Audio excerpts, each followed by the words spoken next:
श्री स्वामी समर्थ.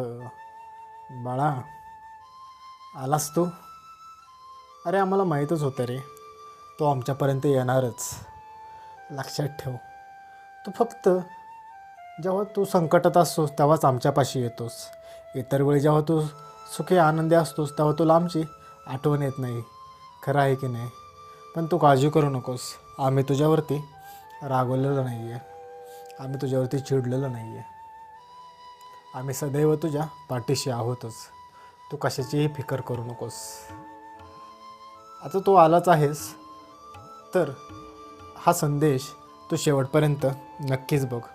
या संदेशाला तू मधूनच सोडून देऊ नकोस. पाहून याच्याकडे तू दुर्लक्ष करू नकोस. आजचा हा संदेश तू शेवटपर्यंत नक्कीच बघ. स्वामी सांगतात, आपल्या जीवनामध्ये आपल्या कर्मांना खूप महत्त्व आहे. लक्षात ठेवा, आपले कर्मच आहेत जे आपल्या जीवनामध्ये चांगलं किंवा वाईट जे घडणार आहे ते घडत असते. लक्षात ठेवा, आपण जसे कर्म करतो, जशी कामं करतो, आपल्यासोबत देखील अगदी तशाच गोष्टी घडू लागतात. आपण जर का चांगले कर्म केले तर आपल्या बाबतीत देखील सर्व काही हे चांगलेच घडेल. या उलट आपण जर का वाईट कर्म केले, वाईट विचार केला तर आपल्या बाबतीत देखील सर्व काही हे वाईटच घडेल. त्यामुळे नेहमी लक्षात ठेवा, आपले कर्म हे नेहमी चांगलेच ठेवा. आपले कर्म जेवढे चांगले असतील तेवढे आपले जीवन सुखी व समाधानी राहील. या उलट तुम्ही जेवढे वाईट कर्म करचाल तेवढी कर्माची फळे तुम्हाला हे भोगावीच लागतात. लक्षात ठेवा, नियतीचा नियम आहे. येथे केलेले कर्माचे फळं हे इथेच भोगावे लागतात. तुम्ही इथे जे कर्म केलेले आहेत, जे पुण्य केले असेल, जे पाप केले असेल, त्याचे फळ हे तुम्हाला येथेच भेटणार आहे. त्याच्यापासून कोणाचीही सुटका नाही आहे. तो कितीही जरी श्रीमंत अति उच्च व्यक्ती असला तरीही त्याची देखील याच्यातून सुटका नाही आहे. लक्षात ठेवा, कर्मातूपासून कोणाचीही सुटका होत नाही. प्रत्येक व्यक्तीला आपल्या कर्माची फळे हे मिळतातच. प्रत्येक व्यक्तीला आपल्या कर्माची फळं हे भोगावीच लागतात. आपले कर्मच असतात की जे आपले भविष्य कसे होणार आहे हे ठरवत असतात. त्यामुळे आपले कर्म नेहमी चांगले ठेवा. आपल्या कर्माला आपल्या मेहनतीची साथ द्या. लक्षात ठेवा, प्रत्येक व्यक्तीला त्याच्या कर्माची फळे हे इथेच भोगायचे आहेत. कर्मापासून कोणाचीही सुटका नाही आहे.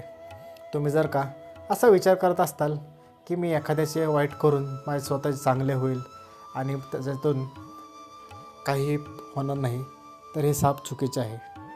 लक्षात ठेवा, प्रत्येक व्यक्तीला त्याच्या कर्माचे फळे हे इथेच भोगायचे आहेत. त्याच्यापासून कोणीही सुटू शकणार नाही. तुम्ही कितीही प्रयत्न करा, कितीही हातपाय मारले तरीही तुमची सुटका तुमच्या कर्मापासून होत नाही. आणि लक्षात ठेवा, आपले कर्म संपेपर्यंत आपल्याला त्याची शिक्षा ही भोगावी लागतेच. त्याच्यातून तुमची कधीही सुटका होणार नाही आहे. त्यामुळे नेहमी लक्षात ठेवा, आयुष्यात जर का तुम्हाला सुखी व समाधानी राहायचे असेल तर आपले कर्म हे चांगले ठेवा. आपल्या कर्माला, आपल्या मेहनतीला सातत्याने आपल्या कामामार्गून दाखवून द्या. आपले कर्म हे चांगले ठेवा. आपल्या कर्मामध्ये सातत्य ठेवा. लक्षात ठेवा, तुम्ही जेवढा इतरांचा चांगला विचार करचाल तेवढा तुमच्या बाबतीत देखील चांगल्या गोष्टी घडू लागतील. तुम्ही जेवढ्या इतरांविषयी वाईट विचार करचाल तुमच्या बाबतीत हे अगदी तशाच गोष्टी या घडू लागतील. त्यामुळे नेहमी सकारात्मक विचार करत चाला. एखाद्याने तुमच्याविषयी कितीही वाईट विचार केला, कितीही तुम्हाला त्रास देण्याचा प्रयत्न केला, कितीही छळले, तरी तुम्ही त्या बाबतीत कधीही त्याला उलटा उत्तर देऊ नका.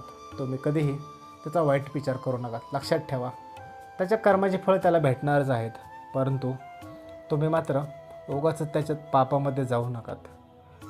समोरचा व्यक्ती हा तुमच्याविषयी कितीही वाईट बोलू द्यात, कितीही तुम्हाला त्रास देऊ द्यात, कितीही छळू द्यात, पण तुम्ही मात्र त्याच्याविषयी तुम्हाला नेहमी चांगलेच बोलता आले पाहिजेत. तुम्हाला त्याविषयी नेहमी सकारात्मकच बोलता आले पाहिजे. समोरच्या व्यक्तीने तुम्हाला कितीही त्रास दिला तरी त्या व्यक्तीबाबतीत तुमच्या मनामध्ये कोणतीही वाईट भावना ही असता कामा नये. त्या व्यक्तीविषयी तुमच्या मनामध्ये नेहमी चांगलीच भावना असली पाहिजे. भलेही त्या व्यक्तीने तुम्हाला खूप त्रास दिलेला असू दे, खूप छळलेला असू द्यात, पण तुम्ही त्या व्यक्तीच्या विषयी नेहमी आदरानेच आपुलकीनेच बोललं पाहिजे. आपल्या शत्रूचे देखील चांगलेच झाले पाहिजे असा विचार आपल्या मनामध्ये असला पाहिजे. आपला शत्रू आपल्याला कितीही त्रास देत असला तरी आपण त्याला आपला मित्रच मानला पाहिजे.